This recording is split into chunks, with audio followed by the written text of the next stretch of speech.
역설과 신비가 있는데, 자, 이걸 잘 구분하셔야 돼요. 삼위일체에서 여기까지 설명하고, 그렇지만 어떻게 그런 방식으로 되냐고 자세히 물으면 거기에 대해서는 설명이 더 돼요, 안 돼요? 안 되는데, 그러니까 그건 모순일까요? 역설이나 신비일까요? 역설과 신비는 모순이 아니에요. 모순은 잘못된 게 모순이잖아요. 삼위일체는 신비한 영역이 있기 때문에 알 수 없는 거예요. 이 부분만이 아니라 모든 신학의 부분에는 신비가 있어요. 그것은 아까 우리가 얘기했듯이 그 오리진, 창조의 오리진을 조금밖에 몰라요. 태초에 하나님이 천지를 빛이 있으라 하시니 빛이 있었다. 근데 그게 그렇게 단순한 얘기가 아니죠. 도대체 그러니까 하나님이 어떻게 말씀하시면 그게 어떻게 해서 그렇게 빛이 되는 거야? 물으면은 성경을 써놨어요, 안 써놨어요? 그건 신비예요. 인간이 알아들을 수도 없고 이해할 수도 없고 경험할 수 없어요. 그러니까 그거를 무엇으로 남겨놔야 돼요? 신비와 역설일 수 있어요. 그러나 모순은 아니에요. 근데 사람들은 삼일체를 못 받아들이는 이유가 이런 영역으로 들어가서 파면서 설명해라, 성경이 없다. 그럼 이걸 모순으로 하네. 성경은 거봐, 별로 이렇게 신빙성 있는 책이 아니야. 그러니까 삼위일체는 셋이면서 하나인 이 이치가 인간의 이성으로 다 이해할 수 있는 영역이 아니기 때문에, 이해하는 것은 성경이 가르쳐 준 데까지 이해하시고 나머지는 뭐로 받을 수밖에 없는 거예요. 신앙으로 받는 방법밖에 없어요. 그러면 여러분은 천국 가서 박사학위 같은 거 안 받으셔도 거기서는 조금 더 많이 알게 되겠죠. 어디까지 더 알려주실지 모르지만 그게 이제 삼위일체죠. 그래서 삼위일체는 거기 33페이지에도 제목만, 이제 제목을 보시면 이제 여기 말씀을 드렸기 때문에 개념을 생각하시면서 뭐라고 그랬죠? 4번에 하나님의 단일성, 곧 일체성 안에 있는 삼위의 구별성이 있다. 삼위라는 게 뭐라고 그랬죠? 인격적 실체, 구별되는. 그러나 이 구별되는 인격적 실체가 본질에 있어서는 몇 개다? 한 분이시다.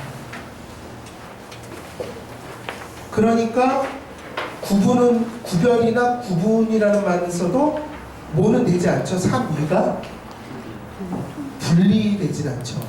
세퍼레이션이라는 거는 본질의 통일성을 가지고 있기 때문에 세퍼레이션 되지는 않죠. 그러나 구별이 분명한 독립적인 인격이에요. 근데 이 세 인격이 본질이라는 것에 통일성을 갖기 때문에 세퍼레이션 되지는 않는다. 그래서 구별이라는 말을 쓰죠.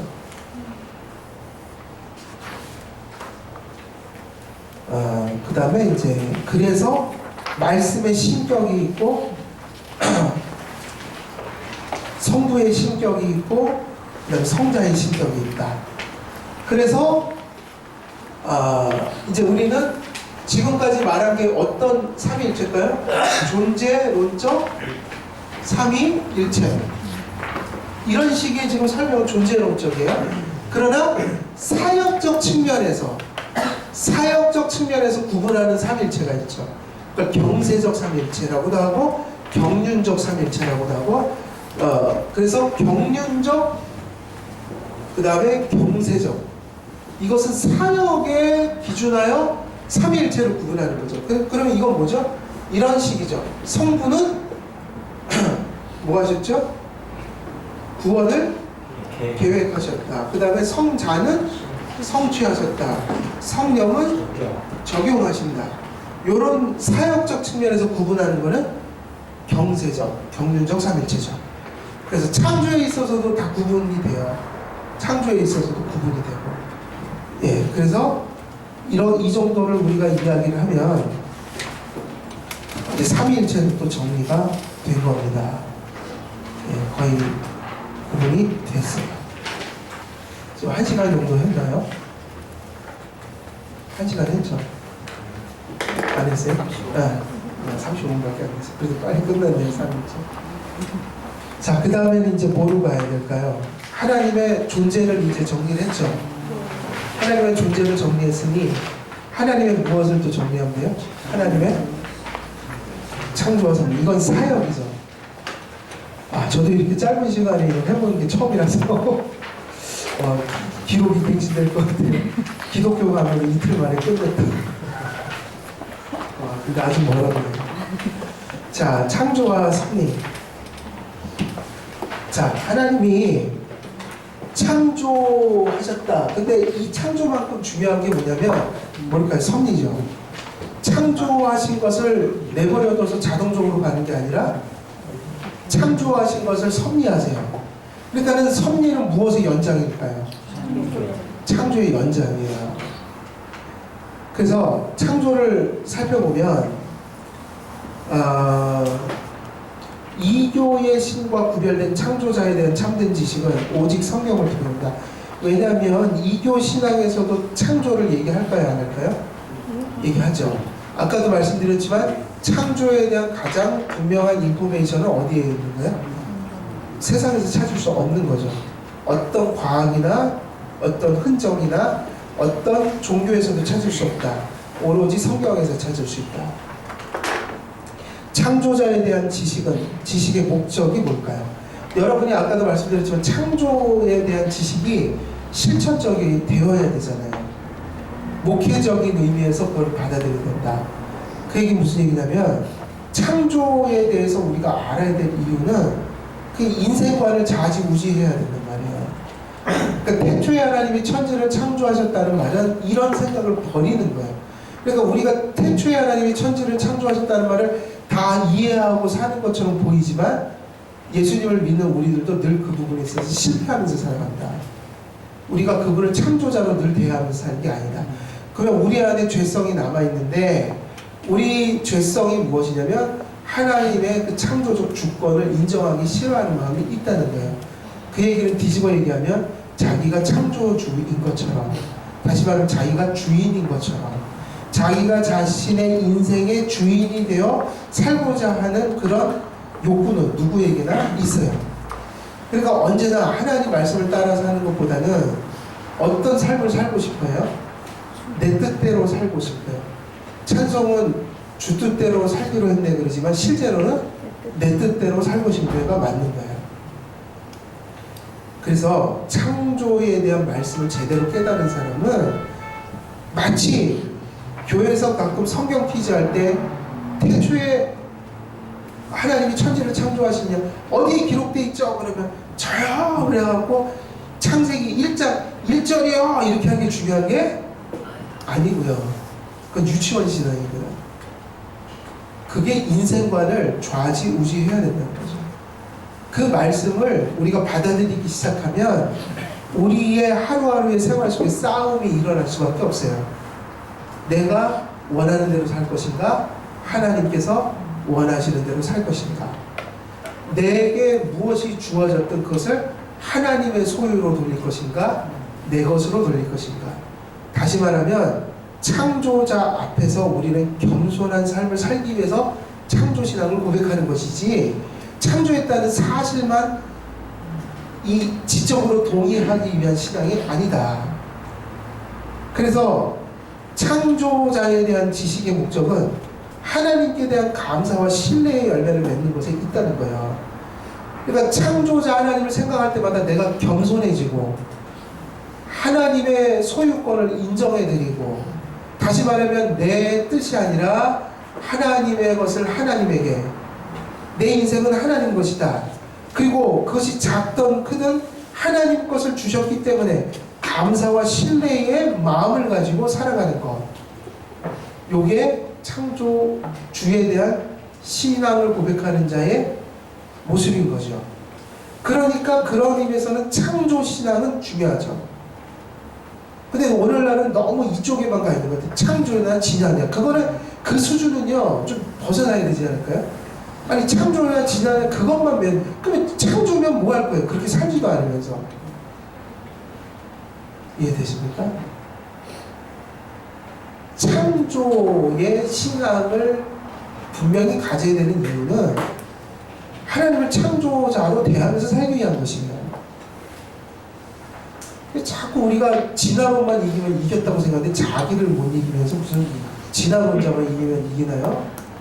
아니, 저는 그거 아니 꼭 그리고 우리가 뭘 진화론에 그렇게 집착을 해서 어차피 그거 과학적으로는 서로요. 그래서 여러분 그 사실을 알아야 돼요. 창조과학회와 진화론자가 맞붙으면 진짜 전문가들이 맞붙으면 과학 얘기를 안 한대요. 여러분. 왜 그런지 아세요? 과학으로 해결 안 된다는 거를 서로가 잘 알아요. 그리고 딴 얘기예요. 철학 얘기예요. 철학. 창조에 대한 신앙은요, 하나님께 대한 감사와 신뢰의 열매를 얻는 것이다. 매우 실천적인 거예요. 왜? 하나님의 창조의 특징이 뭐죠? 어디로부터 무엇을 창조했어요? 물로부터 유를 창조하셨죠. 물로부터요. 아무것도 없는 상태에서. 그래서 진화론자들은 딜레마가 있어요.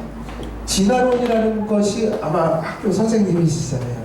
진화론이 어디로부터 시작하죠? 시작, 기원, 오리진. 보통 진화를 얘기할 때 그 시작점이 뭐로부터 시작하죠?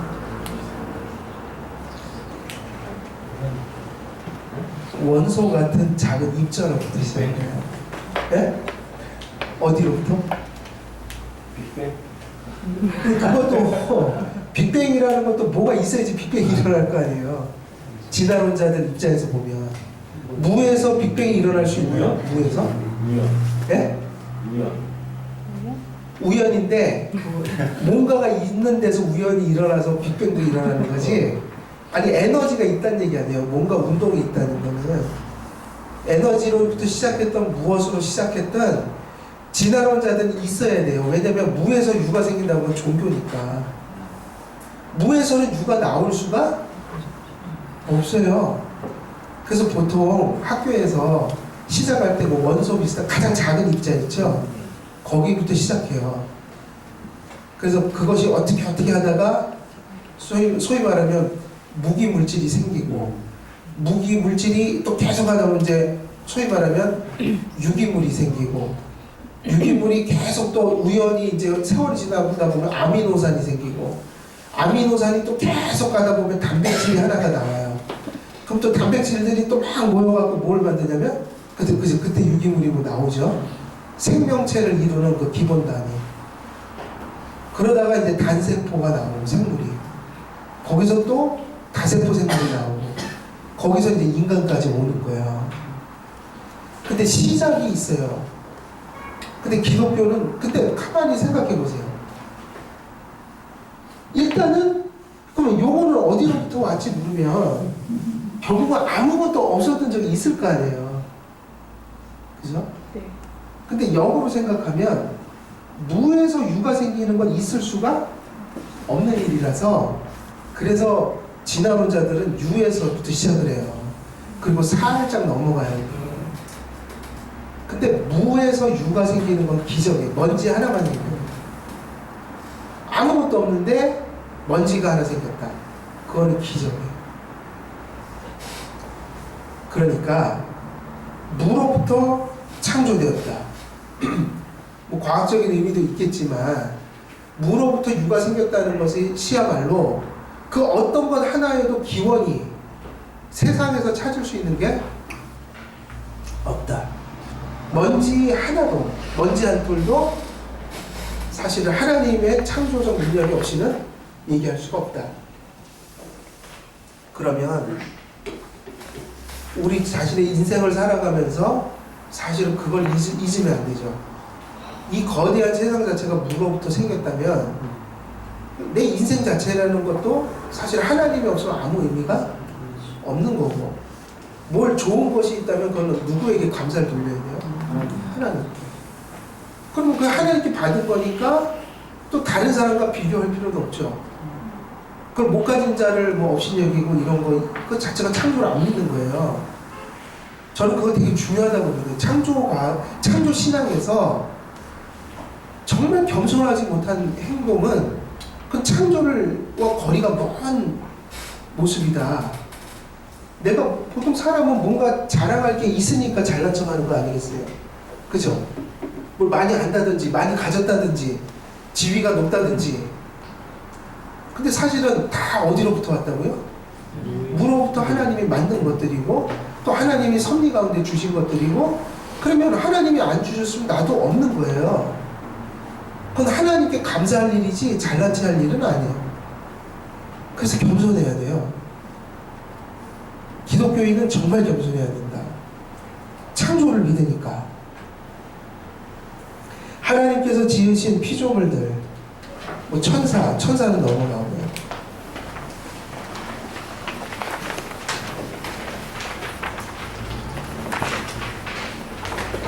천사론에서 좀 다룰 만한 거는, 천사가 타락해서 누가 된 거죠?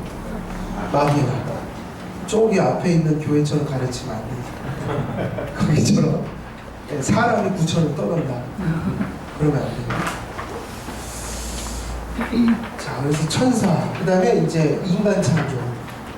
인간론이에요. 인간론.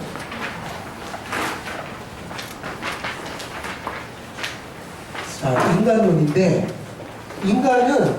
인간은 역시 하나님이 만드셨죠. 근데 인간은 어떻게 지음을 받았을까요? 먼저 인간이 어떻게 존재해요? 하나님이 인간을 어떻게 만들었는가? 이 부분 되게 중요해요. 내일도 다 글쎄요, 기독교 강의를 다 마치고 갈 수 있을지 모르겠어요. 근데 인간론만 우리가 잘 들어도 많은 부분을 좀 중요한 얘기들이 많이 나와요. 인간을 하나님이 어떻게 지으셨죠? 인간은 육체와 뭐의 연합체일까요? 영혼에. 그래서 이분설을 믿는 사람이 있고 삼분설을 믿는 사람이 있죠. 이분설은 뭐죠? 육체와 영혼이 있다고 믿고, 개혁주의 대부분. 그리고 삼분설, 영육혼이에요. 근데 영육혼을 안 다룰래요? 일단 우리가 다루는 거는 영혼. 칼빈은 영혼을 다룬다. 영과 혼. 그래서 성경을 보면 영이란 말, 혼이란 말을 따로따로 쓰긴 해요. 근데 보면 교호적으로 사용해요. 그러니까 동의어로. 혼이 가리키는 거를 영으로 표현하기도 하고, 그러니까 사실 영혼이죠. 같은 거죠. 그러니까 이 세 가지 말이 다 똑같아요. 성경에서 혼, 영혼 같은 말이에요. 그러면 인간은 육체와 영혼의 결합체죠. 근데 이 육체와 영혼에 있어서 차이가 있어요. 인간은 육체도 지으셨고 영혼도 지으셨고, 그래서 완전한 사람은 뭐와 뭐가 합쳐진 사람이에요? 육체와 영혼이에요. 영혼만이 아니라 육체와 영혼이에요. 그러나 강조점에 있어서는 어디에 더 강조점이 있을 것 같아요? 영혼이에요. 이원론은 아니에요. 이원론. 육체는 악하고 육체는 필요 없고가 아니라, 완전한 인간은 영혼과 육체가 결합된 상태예요. 그리고 우리도 최후의 구원받을 때 육체 부활을 하잖아요. 그러나 적어도 육체 부활을 하기 전까지 보면, 적어도 육체는 무엇에 의존해서 존재하냐면 영혼을 의존해서 살아요. 왜 그러냐면, 영혼의 뜻이 무엇일까요? 영과 혼이라는 것은 아까 같은 거라고 그랬죠? 그러나 개념적으로 두 가지 의미를 뽑아낼 수 있는데, 보통 영이라고 하면 생명의 원리를 나타낸다. 혼이라고 하면 주체를 이야기할 때 보통 얘기해요. 주체. 그럼 예를 들면 마리아가 임신하고 나서 하나님 찬송했죠. 그때 마리아가 하나님을 찬양했다 그럴 때, 이건 마리아의 영혼이 한 일이죠. 물론 소리내고 이런 것은 육체가 한 일이지만 영혼이 그것을 육체로 하여금 노래하게 만들었겠죠. 근데 마리아가 그러면은 마리아를 뭐로 보는 거죠? 찬양을 드리는 뭐예요? 인격적 주체죠. 하나님 앞에 찬양을 드렸다. 여러분이 지금 강의를 듣는다. 그럼 여러분이 듣는다 할 때 여러분이 하면은 여러분은 주체를 얘기하죠. 인격적, 그 인격을 가졌다 이런 의미잖아요. 그것도 영혼에 관계된 거예요. 그러니까 영혼이 있기 때문에 주체가 될 수 있어요. 자아가 있어요. 그러니까 우리가 영혼이 떠나면 육체는 어떻게 될 것 같아요? 썩죠. 그때가 죽음이에요. 그러니까 영혼은 주체. 그러니까 우리가 진정한 자아는 영혼이에요. 나. 보통 얘기하는 자아라고 하는 거. 그 자아가 뭐냐? 프로이드의 자아가 아니라 우리는 영혼. 내가 나라는 인격으로 생각하고 뭔가를 의지하고 또 때로는 슬퍼하고 기뻐하고 감사하고 이럴 수 있는 것이 영혼이 있기 때문이란 말이에요. 주체를 표현하는 것이면서 한편으로 같은 영혼을 혼이라고 할 때는 주체를 강조한다고 했죠. 근데 영이라는 말은 굳이 표현하자면 영혼에 있어서 어떤 개념이냐면 영혼이라는 건 또 하나의 의미, 주체라는 의미, 인격적 주체라는 의미와 함께 영혼이라는 말은 무슨 의미를 갖냐면 생명의 원리를 의미한다. 생명의 원리. 이건 누구의 정의냐면 루이스 펄코프가 가르친 거란 말이에요. 루이스 펄코프의 조직신학에 있는 얘기. 그래서 영혼이라는 것은 마리아가 영적 주체가 있기 때문에 찬송을 부를 수 있어요. 그리고 찬양하는 행위는 뭐죠? 생명활동이란 말이에요. 생명활동. 생명의 원리가 있어서 생명활동을 한단 말이에요. 찬양이라는 행동, 행위, 내적 행위든 외적 행위든. 그러니까 생명의 원리라는 측면에서 보게 되면 인간의 육체와 영혼이 결합되어 있다가 영혼과 육체가 분리되는 순간 어떻게 될까? 그때가 육체적 죽음이에요. 여러분은 언젠간 죽을 텐데 그 죽는 때가 언제냐면 영혼이 떠나는 시기. 그 영혼이 떠나는 건 누가 영혼을 거둬들이기 때문에 하나님이 부르시는 거죠. 너 이제 그만 살아라. 근데 여기서 중요한 개념이 있어요. 영혼과 육신이 분리되는 걸 죽음이라고 하나 기독교에서 죽음이라는 건 소멸을 의미하지 않아서 육체는 사실은 영혼이 분리되면 썩기 시작해요. 그걸 죽었다고 해요. 생물학적으로.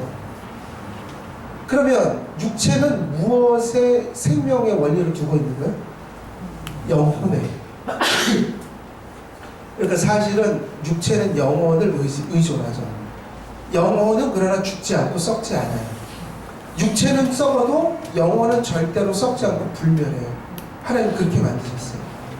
그래서 사람이 죽으면 죽는 순간에 영육이 분리되는 순간에 예수를 안 믿는 영혼은 어디 가요? 지옥에 가고 예수를 믿는 영혼은 천국에 가요. 우리는 중간 상태를 믿지 않아요. 곧장 가는 거예요. 마지막 때 뭐를 덧입죠? 육체를 덧입고 또다시 어디로 들어가야 돼요? 지옥에 갈 사람은 또 지옥에서 영적인 고통만이 아니라 무슨 고통을? 육적 고통도 같이 당하는. 나사로의 얘기에 나오는 부자는 물 한 방울만 떨어뜨려 달라고 그랬죠.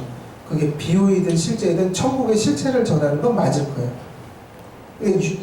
지옥에는 무슨 고통이 있는 거예요? 육체적 고통도 있다.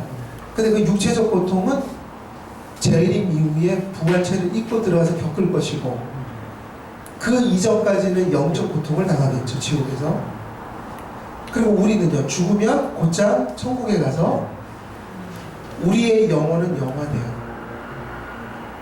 부활체를 입기 전까지는. 그리고 그 전에도 영혼은 영화가 되고 그리고 부활체를 입고 나서 완전히 영화되죠. 이제 육체까지 가지고 천국의 기쁨을 누릴 수 있어요. 부활 전에도 우리는 엄청난 기쁨을 누릴 수 있어요. 왜? 영혼이 영화되는 걸 경험하게 될 거예요. 죽는 순간. 그래서 인간은 영혼과 육체의 결합체이다. 근데 영혼은 생명의 원리이기 때문에 그래서 예수님이 돌아가실 때 뭐라고 그러면서 돌아가셨죠? 내 영혼을 하나님 받아주옵소서. 그리고 성경에 뭐라고 기록되어 있죠? 예수님이 죽는 순간이 어떤 순간? 예수의 영혼이 떠나시다. 떠나시다. 그때가 예수님 생명, 의학적 생명이 끊어진 순간이에요. 그래서 우리는 낙태를 참 인간이 몇 개월까지는 낙태가 가능하고 몇 개월까지는 뭐 안 되는, 이거는 인간이 정하기가 쉽지 않아요. 사람이 이렇게 수정이 돼서 생명 활동을 시작하잖아요. 그러면 이게 사람이 되는 어떤 순간이 있을 거 아니에요? 그러니까 육체는 하나님이 그 일반 생명적인 원리를 통해서 이거를 만들지만, 영혼은, 우리는 개혁주의 대부분은 영혼 창조선을 믿거든요. 개인에게 영혼을 하나님이 창조하시는 거예요. 영혼은. 그럼 영과 육이 결합하는 순간이 있을 거 아니에요. 우리가 분리되는 순간이 있듯이. 그리고 언제부터 얘는 생명활동을 시작했냐 우리는 알 수가 없어요. 도무지. 그걸 우리가 정할 수 있어요? 언제 영육이 딱 결합해갖고 그때부터 생명체라고 얘기할 수 있겠느냐. 그리고 또 뭐 저런 거 있잖아요. 안락사도. 어디까지가 이게 영원히 떠난 것일까? 사실은 생명활동을 하고 있으면 아직 영원히 떠나지 않은 거예요. 그래서 참 이거는 현실과 교리상에 엄청난 이 긴장, 그리고 이 어려움이 있는 거예요. 근데 중요한 건 그거예요. 영원히 떠나는 순간에 죽는 거예요. 그러니까 인간은 어떻게 구성되냐 그러면 육체와 영혼이 결합되어 존재한다. 그래서 영혼과 육체의 결합체, 연합체, 그런 얘기가 나와 있고, 그리고 하나님의 형상을 따라 만들었다고 그랬죠. 사실은 하나님의 형상은 여러 가지 의미가 담고 여러 측면의 의미가 있어요. 인간의 육체도 하나님의 형상의 흔적이 있을까요, 없을까요? 육체 있어요. 하나님께서 인간의 육체를 만드실 때 짐승과 다르게 만드셨고, 동물성을 지녔지만 짐승과는 다르게 지은 이유가 뭐냐면 이런 부분이에요. 인간의 영혼을 가지고 있기 때문에, 이성을 가지고 있기 때문에 손이 동물과 같이 만들지 않고 이성이 생각하는 것을 잘 표현할 수 있는 정교한 손 움직임을 갖게 만들어요. 이거를 단지 물질적으로만 보면 안 돼요. 물리적으로만. 인간이 글을 쓰거나 섬세한 어떤 사상을 그림을 통해서 표현하는 것은 영혼에 있는 생각을 표현할 수 있게 만들어요. 인간의 육체의 구조도 영광스럽게 만드셨다는 거예요. 직립을 하고 하늘을 바라보며 살고, 아무리 원숭이가 뛰어나도 인간처럼 정교하지는 못해요. 걔는 동물성을 표현하는 데 있어서 뛰어난 어떤 구조를 가진 건 맞지만 인간만큼은 못해요. 인간은 매우 정신세계를 표현할 수 있는 표정, 몸짓, 특별히 어디다 이 손, 그리고 얼굴의 표정, 다양한 것들을 육체에 주셨죠. 왜? 육체의 목적은 영혼의 것을 표현하도록 만든 거기 때문에. 영혼에 적합한 육체를 주신 거예요. 우리가 가만히 생각해 보세요. 영혼은 개인데, 영혼이 없죠. 개는 혼은 있죠. 혼이라는 말은 이것도 좀 구별할 필요가 있어요. 동물이 혼이 있다는 얘기를 성경에서 써요, 안 써요? 써요, 안 써요? 쓰죠. 근데 동물의 혼과 인간의 혼이 같을까요, 다를까요? 동물은 동물적 혼이 있다니까, 생명의 원리가 있다는 얘기. 그 혼이라는 건 마치 떠돌아다니는 혼이 있다는 얘기가 아니라 동물의 생명 원리가 있다는 얘기예요. 그래서 동물은 죽으면 땅으로 내려간다는 표현은 소멸한다는 뜻이에요. 그러니까 동물은 혼이 남는 게 아니에요. 인간은요. 인간은 동물과 다른 혼을 가졌다는 얘기예요. 그러니까 생명의 원리가 다르다. 동물과 사람이.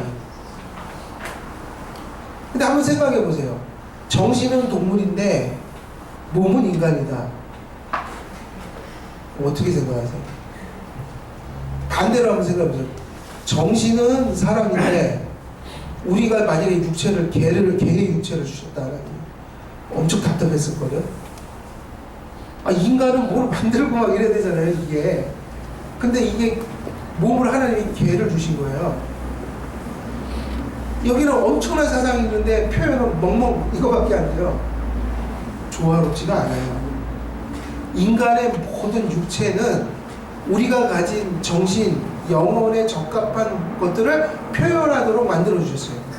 그래서 인간은 이걸 잘하죠. 많은 걸 표현할 수가 있어요. 손으로 많은 걸 표현할 수 있어요. 그런 의미에서 칼빈은 인간의 육체에도 하나님의 형상의 반영이 있다. 그러나 정말 중요한 건 어디죠?